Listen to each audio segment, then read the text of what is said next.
Shalom sahabat Bible Study Online CK7 yang dikasihi Tuhan Yesus Kristus. Pada hari ini kita berjumpa kembali dalam pembahasan kitab Mazmur. Kita akan membahas Mazmur 15, yaitu tentang 11 jawaban atas pertanyaan siapa yang boleh datang kepada Tuhan.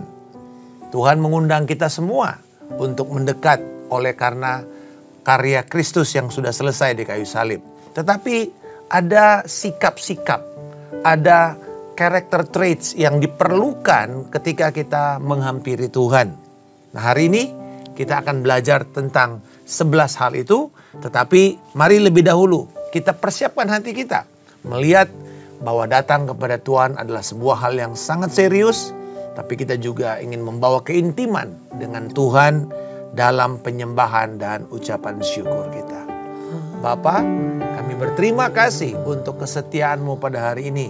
Kami berterima kasih untuk kehidupan yang Engkau berikan dan perjalanan yang kami lakukan sepanjang hari ini. Dan kami ingin menikmati kembali keintiman dengan Engkau, kesegaran dan juga pemahaman lewat firman-Mu. Terpujilah Engkau Tuhan. Haleluya.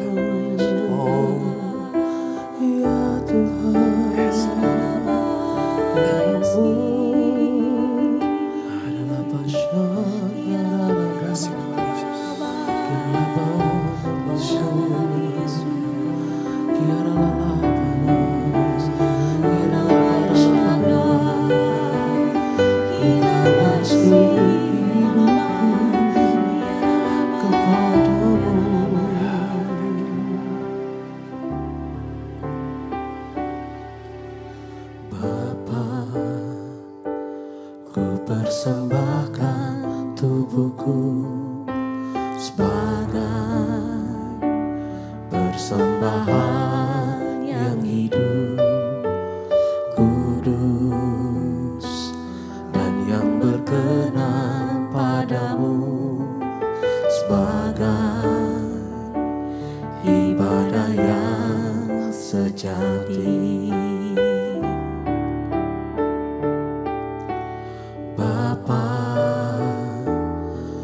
Persembahkan tubuhku sebagai persembahan yang hidup, kudus dan yang berkenan padamu, sebagai ibadah yang sejati. Ku sembahkan Tuhan, ku sembahkan Tuhan, ku serahkan hidupku kepadamu untuk kemuliaan nama-Mu. Sembahkan Tuhan, ku sembahkan Tuhan, ku serahkan hidupku kepadamu untuk kemuliaan nama-Mu.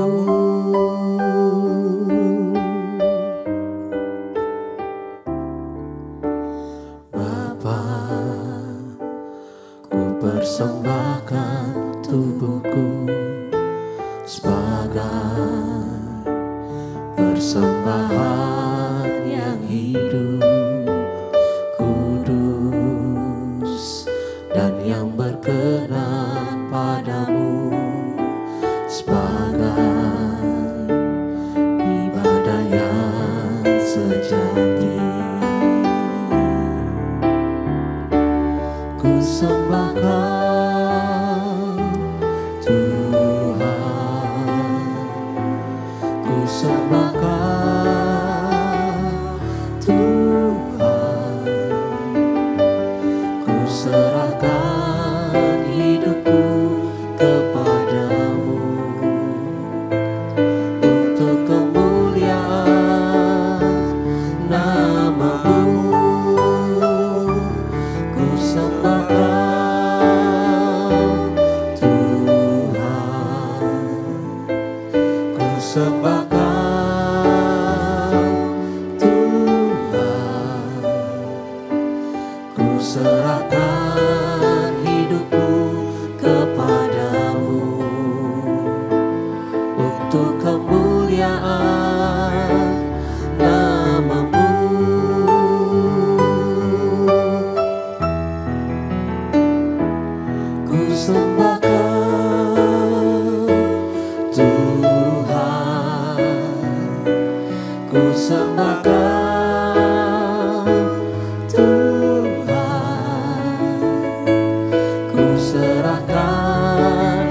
serahkan hidupku untuk kemuliaan-Mu, ya Tuhan.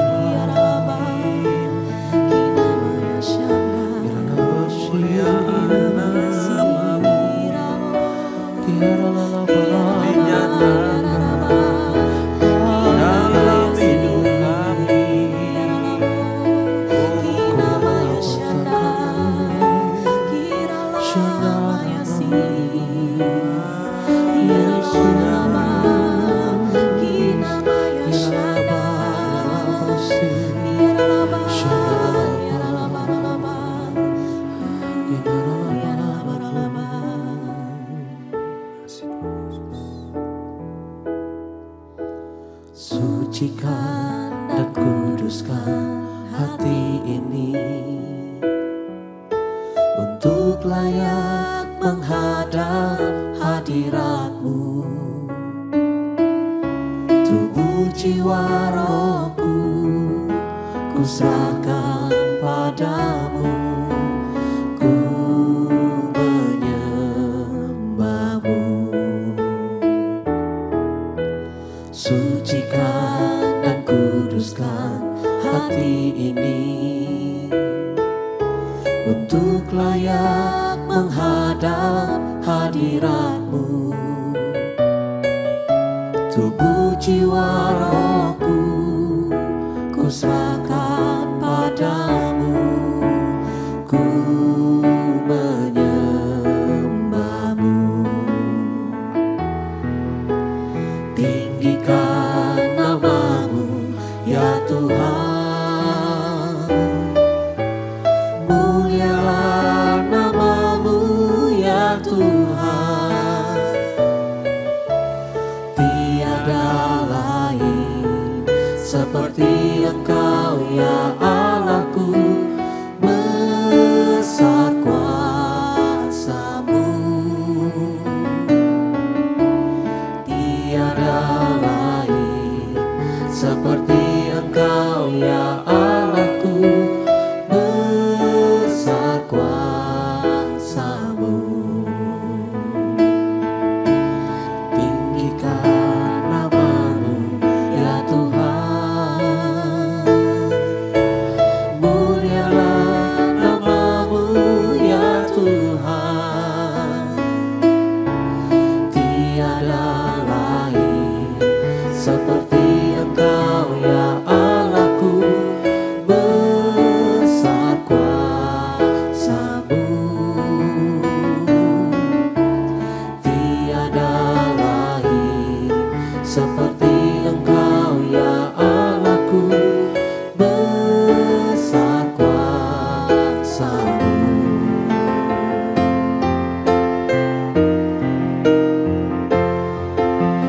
Tinggikan nama-Mu ya Tuhan, mulialah nama-Mu ya Tuhan. Tiada lain seperti Engkau ya Allahku, besar kuasa-Mu. Tiada lain seperti Engkau ya Allahku, besar kuasa-Mu.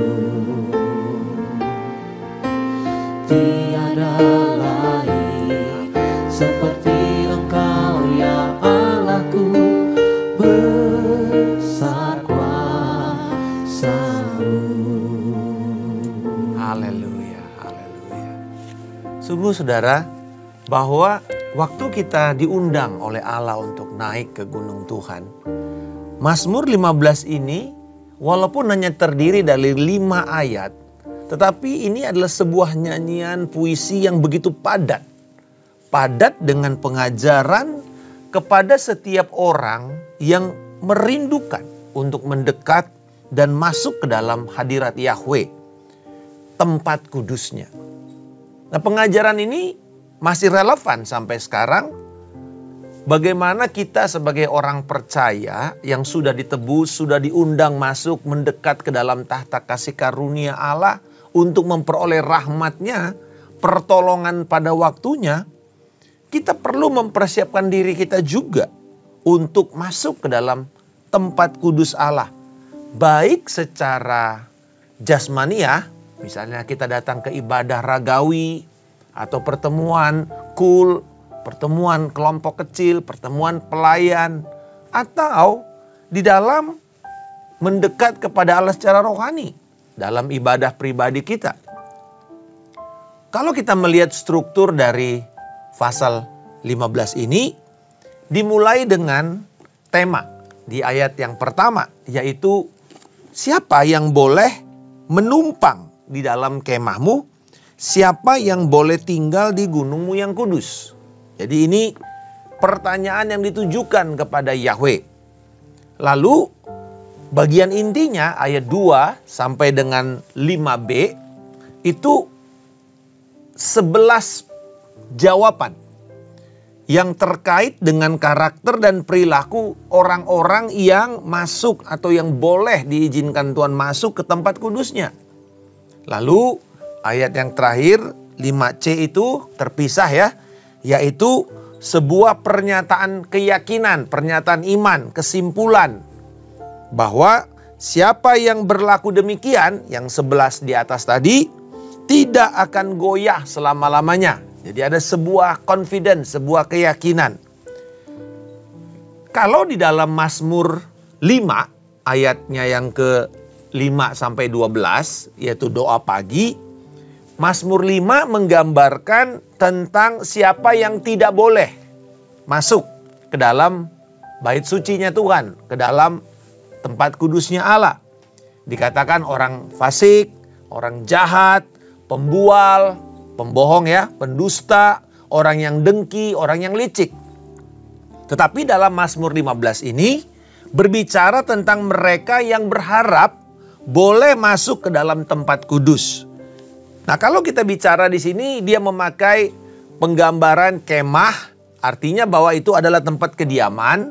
Yang kedua bicara mengenai gunung. Karena pada waktu itu bait suci itu juga dibangun di atas gunung. Ya, gunung Israel itu kan gunung-gunung. Yang kedua bahwa ini adalah gambaran tempat kediaman Allah. Dari pertama, baik dari mulai Adam itu, Eden itu adanya di atas gunung. Dan kemudian kita tahu bahwa ketika manusia jatuh dalam dosa, manusia berusaha untuk membuat gunung palsu, yaitu Menara Babel. Dan kita tahu bahwa semua agama-agama di muka bumi ini, tempat-tempat sucinya itu selalu ada di gunung. Ya, selalu ada di atas gunung. Karena itu adalah gambar bagaimana manusia itu melihat tempat itu sebagai sebuah tempat yang suci atau keramat ya. Makanya banyak gunung-gunung itu gunung-gunung keramat. Gitu. Nah, ini sebenarnya adalah gambar yang Allah taruh di dalam hati manusia tentang bagaimana kalau kita mendekat kepada hadirat Allah. Nah, ada 11 jawaban, tetapi itu berpasang-pasangan. Nah, kita lihat nanti kalau kita baca ada kata dan, berarti itu pasangannya. Tetapi ada satu yang lepas, sendirian. Makanya jadi 11. Kalau kita melihat, yang pertama itu dia yang berlaku tidak bercela dan yang melakukan apa yang adil. Jadi siapa yang pertama? Tidak bercela dan melakukan apa yang adil. Artinya orang yang mendekat kepada hadirat Allah ini adalah orang yang seluruh hidupnya dan cara hidupnya, perilakunya itu secara konsisten didedikasikan untuk melakukan jalan-jalan Tuhan, untuk hidup taat, melakukan tindakan kebenaran sesuai dengan ketetapan Allah. Jalan-jalan Allah itu adalah firman Tuhan. Jadi orang yang boleh naik adalah orang yang memutuskan hidup di bawah perintah Tuhan. Kalau istilah kita dalam perjanjian baru, hidup di bawah ketuhanan Yesus Kristus. Menjadikan Yesus Tuhan dan Allah. Kita menghargai firman ini dan hidup kita diatur seturut dengan firman Tuhan. Yang kedua, itu mereka yang mengatakan kebenaran dan yang tidak menyebar fitnah. Jadi untuk hidup tidak bercela, untuk hidup adil, itu memerlukan disiplin. Disiplin apa Bapak Ibu?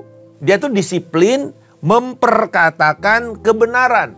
baik di dalam hati kita maupun di dalam percakapan kita kepada orang lain dan tentang orang lain. Jadi bukan cuman kita misalnya lawan bicara, kita mesti mengatakan kebenaran, tetapi juga tentang orang lain. Kalau kita sedang berbicara lalu menyinggung orang lain, apakah kita mulai menyebar gosip, mulai menyebar fitnah? Nah, mari kita nanti bandingkan dengan Mazmur 12 ayat yang kedua. Itu bukan hanya untuk orang lain lawan bicara kita, tapi juga kepada tentang orang lain. Dengan kata lain, bahwa yang kedua ini mengatakan kebenaran tidak menyebar fitnah, yaitu orang yang boleh naik ke gunung Tuhan itu harus mempertahankan integritasnya dengan menyelaraskan perkataan dengan perbuatan atau apa yang akan dia perbuat. Kalau di dalam ungkapan bahasa Inggris kita mengatakan, you say what you mean what you say. Ya, jadi Anda serius mengatakannya, jangan bilang, oh itu bercanda, gue bercanda, sorry deh. Tetapi orang lain anggap itu serius dan dia sudah kepahitan. Jadi kita hati-hati dengan bercandaan kita.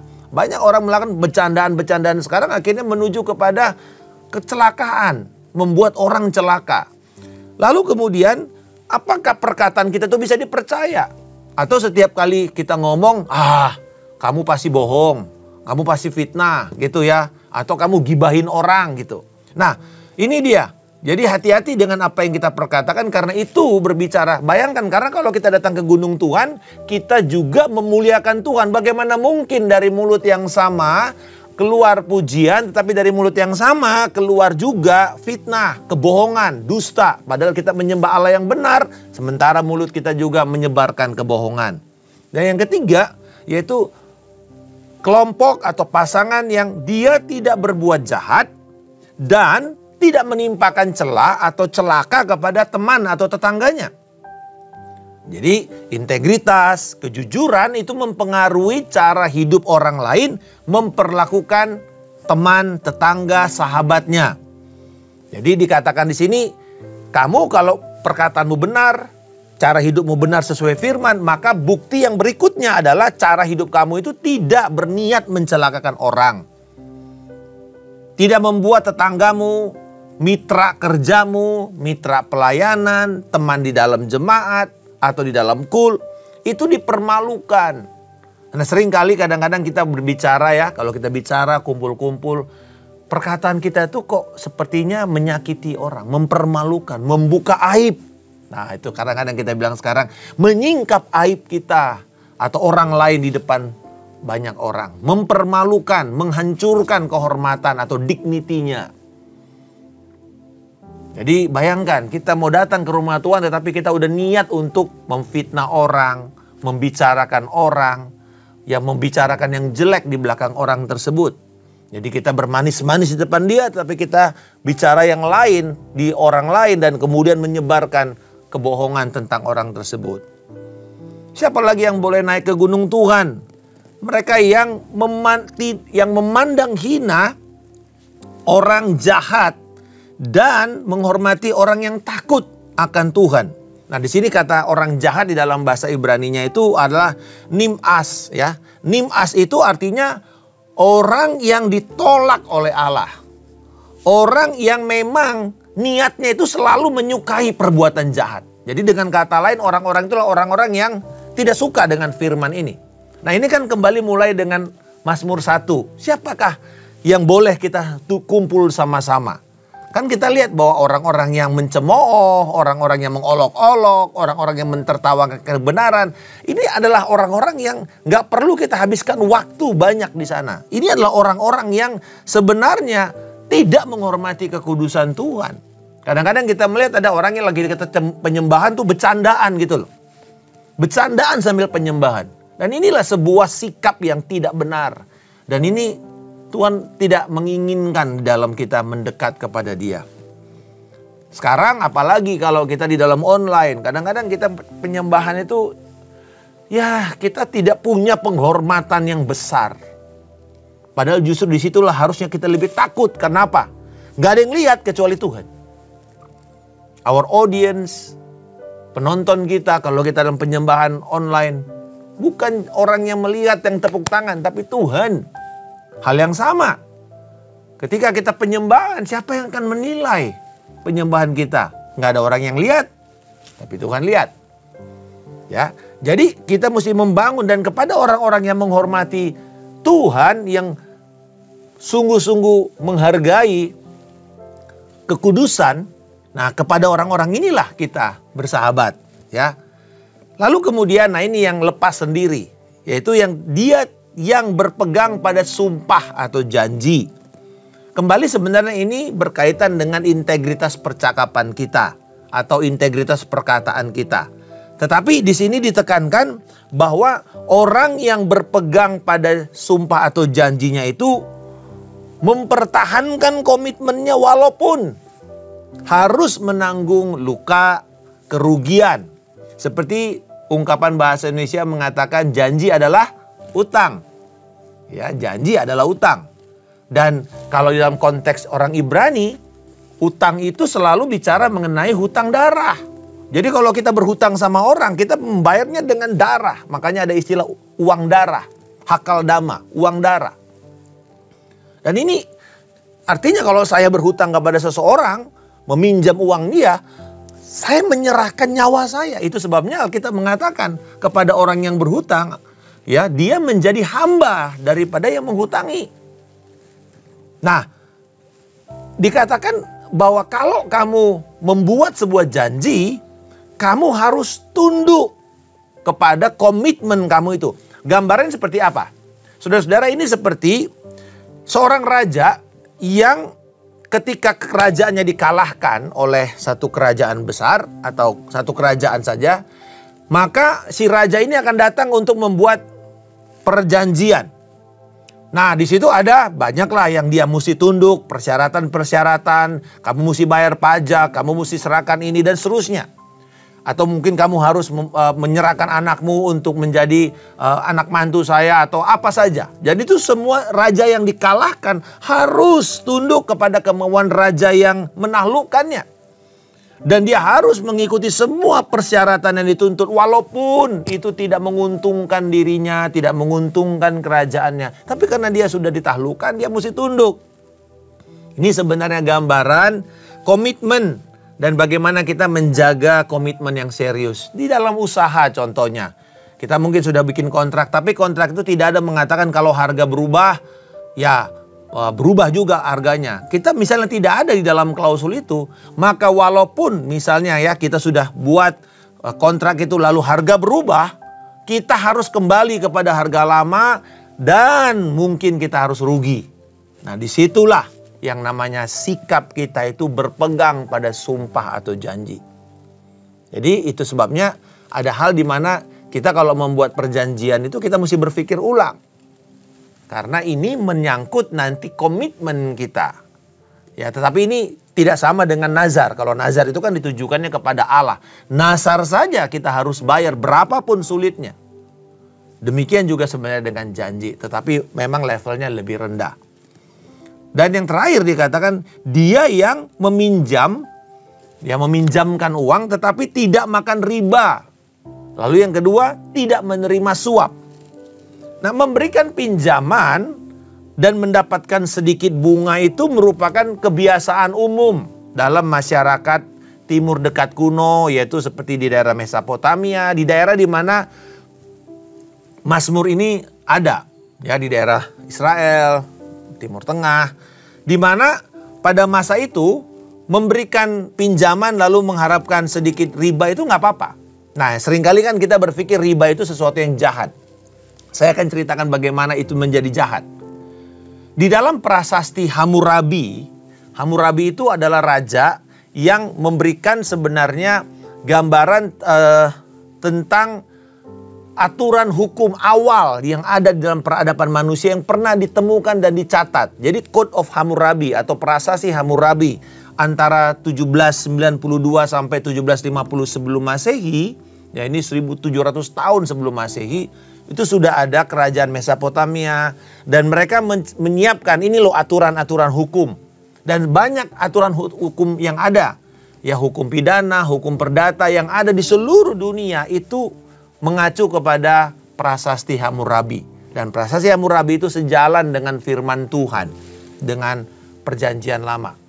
Nah, Jadi boleh, tetapi, nah ada tetapinya. Bunga tidak boleh melampaui batas orang atau batas yang ditetapkan. Kemampuan untuk membayar. Jadi itu sebabnya dibilang kalau kamu mencekik leher atau seperti lintah darat yang menyedot dengan markup 100%, 200%, wah itu yang namanya riba. Tetapi kalau kita misalnya sekarang bunga bank sangat kecil sekali, tidak ada artinya sebenarnya. Ya, jadi sebenarnya itulah yang ya memang bisa layak kita berikan.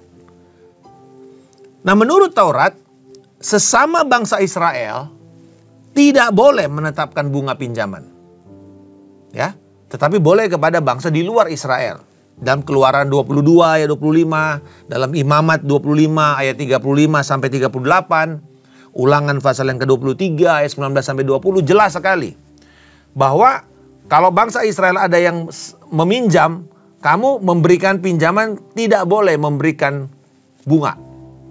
Apalagi dikatakan kalau misalnya kamu meminjam lalu kemudian orang tersebut tidak mampu membayar. Dan akhirnya si peminjam itu mengatakan, karena kamu tidak mampu bayar, kamu harus berikan dirimu atau anak-anakmu menjadi budak. Kita tahu ya ini kisahnya di dalam Nabi Elisa. Ketika istri dari Nabi yang meninggal itu, jandanya itu berhutang. Lalu kemudian apa? Dikatakan mereka ini diminta untuk anaknya dijual. Nah, kita tahu bahwa Elisa, di dalam kepemimpinan Elisa, masa itu kerajaan Israel sudah menjadi begitu jahat. Jadi sudah tidak ada lagi kehidupan untuk mempercayai hukum firman. Itu sebabnya berlaku itu. Orang itu meminta untuk diambil anaknya, dijadikan budak, dijadikan kolateral sebagai jaminan. Nggak bisa. Alkitab jelas mengatakan di dalam Imamat 25 ayat 39 dan juga dalam Nehemia 5 ayat 5. Jadi di sini kita belajar bagaimana kalaupun kita memberi, ya, pertama interest rate itu harus di dalam batas-batas kewajaran. Nah, yang kedua dikatakan tidak menerima suap. Jadi berarti mempertahankan transparansi, keterbukaan, dan integritas keuangan. Karena kalau kita menerima suap, berarti kita biasanya akan cenderung condong membela orang tersebut. Dan ini bahaya. Berarti kita sudah tidak berlaku adil. Dan Tuhan mengatakan, kembali lagi, yang terakhir ini sangat terkait dengan yang pertama, berlaku adil. Hidup di dalam kebenaran. Jadi kalau kita itu mulai menjadi tidak transparan, mulai menyembunyikan sesuatu, mulai menerima sesuatu di bawah meja, kickback kah mungkin, sogok, yang kita sebut, kita kenal dengan gratifikasi. Dan tentu orang yang dikasih itu dia akan mulai punya ikatan. Dan kita mesti menyadari ini. Bahwa ini adalah sesuatu yang tidak dikenan Tuhan. Jadi bayangkan ya kita sedang menyembah Tuhan. Semua hal-hal tersebut tadi harus kita periksa. Nah lalu kemudian sebagai kesimpulan di ayat yang ke-5C. Siapa yang berlaku demikian tidak akan goyah selama-lamanya. Nah ini memperlihatkan keamanan yang akan dialami oleh setiap orang-orang yang datang kepada Tuhan dengan hati yang benar. Waktu mereka mengalami keadaan goyah, mereka tetap akan aman. Jadi ini gambarannya adalah seperti kalau kita berdiri di tanah lempung atau tanah yang tidak stabil. Ya, kadang-kadang bisa kita kejeblos atau bisa longsor. Nah, dikatakan di tengah-tengah kondisi seperti itu, Tuhan akan melindungi dan membuat mereka itu kokoh. Jadi kan kita tahu ya di dunia ini kan tidak ada yang stabil. Keuangan tidak ada yang stabil, stock market tidak ada yang stabil, perdagangan tidak ada yang stabil. Nah di tengah-tengah ketidakstabilan itu Tuhan mengatakan orang yang melakukan 11 hal ini, yang datang kepada Tuhan, merekalah yang akan kokoh. Jadi jangan kaget. Kita melihat orang-orang benar itu pada waktu masa-masa krisis justru mereka dimuliakan Tuhan. Nah dengan kata lain, saudara-saudara sekalian, pemazmur mengingatkan setiap orang untuk mendekat kepada Allah itu atau mendekat kepada hadiratnya itu, untuk membangun keintimannya itu dengan sebuah pemikiran bahwa hal ini adalah hal yang serius. Hari ini kita jarang melihat seperti dalam perjanjian lama, kalau orang datang seenaknya kepada Tuhan, dia bisa mati. Walaupun itu imam, dia bisa mati. Nah, sedangkan kadang-kadang kita, nggak apa-apa kok. Nggak ada resikonya, nggak ada konsekuensinya. Tapi kita tidak menyadari, lama-lama hati kita menjadi dingin. Dan lama-lama kita tidak punya penghormatan lagi. Tidak punya lagi kepekaan. Dan itu sebenarnya adalah justru keadaan yang berbahaya bagi kehidupan rohani kita. Ini sesuatu yang tidak main-main sebenarnya. Jadi bagaimana kita mempersiapkan diri kita untuk menyembah Tuhan? Baik itu penyembahan pribadi, ibadah online, atau ibadah ragawi, bagaimana sikap kita? Walaupun di dalam Mazmur ini tidak ada ditekankan kepada ritual. Apa itu ritual, Bapak Ibu? Dia nggak bilang gini, kalau kamu datang kepada Tuhan mesti cuci tangan, cuci kaki, bersihin wajahmu, mandi dulu. Seperti yang sekarang banyak dilakukan oleh ritual bangsa Yahudi. Mereka mesti cuci tangan, cuci kaki, ya, cuci muka, membersihkan tubuh mereka. Bahkan mungkin mandi suci atau mikveh. Itu semua ritual. Mungkin harus pakai pakaian tertentu, harus ada dekorasi tertentu, harus ada perhiasan tertentu. Nah, ini semua ritual. Dan kita tahu bahwa di dalam kepercayaan-kepercayaan tertentu, ketika mereka datang kepada dewa atau kepada Tuhan, mereka selalu punya baju tertentu, ya, busana tertentu. Harus ada persyaratan ini dan itu. Tetapi kalau di sini bukan itu yang ditekankan. Yang ditekankan adalah lebih kepada sikap, lebih kepada cara hidup yang transparan, adil, jujur, berintegritas, baik dalam perkataan kita maupun di dalam perbuatan-perbuatan kita. Dan ini yang paling berbicara besar waktu kita datang menghampiri Tuhan. Karena di dalam orang percaya bukan cuma apa yang tampak luar yang Tuhan akan nilai, tapi apa yang ada dalam hati kita. Tuhan mengatakan bahwa apakah korban-korban itu lebih berharga daripada ketaatanmu? Itu yang menjadi pertanyaan kepada kita. Sewaktu kita nanti datang kepada Tuhan, setiap saat, mari kita periksa sikap hati kita. Apakah kita menjadi pribadi-pribadi yang hidupnya tidak bercela, yang menyelaraskan hidup kita seturut dengan panggilan ilahi, berlaku apa yang adil, memperkatakan kebenaran, tidak menyebar fitnah, tidak berbuat jahat, atau menimpakan celaka kepada orang lain, mempermalukan orang lain di depan umum, tidak memandang hina orang yang menghormati Tuhan, yang takut akan Tuhan, tetapi juga betul-betul tidak mau mengasosiasikan dirinya dengan orang-orang yang meremehkan, menghina hadirat Allah, yang jahat, yang memperlihatkan pemberontakan yang terbuka kepada Tuhan.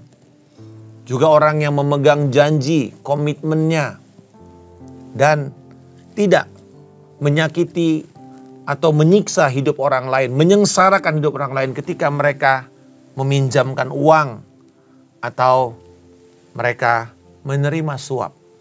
Hari ini, mari kita periksa diri kita untuk kita datang menghampiri Tuhan. Sehingga hidup kita bukan hanya sekedar apa yang kita pakai. Saya tentu mendorong kita semua, kalau kita datang ke gereja, pakailah pakaian yang pantas.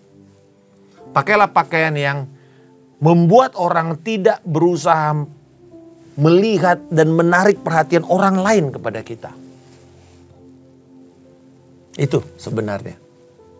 Mari kita datang dengan sikap yang pantas, busana yang pantas, tetapi lebih dari itu semua, mari kita datang dengan sikap hati yang benar.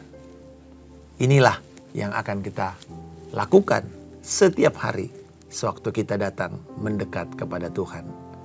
Bapa, terima kasih untuk kebenaran firman-Mu ini. Dan biarlah kami menjadi serius ketika kami mendekat kepada hadirat Tuhan dan menyembah Engkau. Sehingga kami bisa menikmati hadirat-Mu itu tanpa rasa bersalah, tanpa rasa tertuduh, tanpa menjadi munafik. Tapi kami datang dan sungguh hati kami bisa menyenangkan Engkau. Di dalam nama Tuhan Yesus Kristus kami mengucap syukur dan berdoa. Amin. Tuhan Yesus memberkati. Selamat melanjutkan pelajaran saudara. Shalom.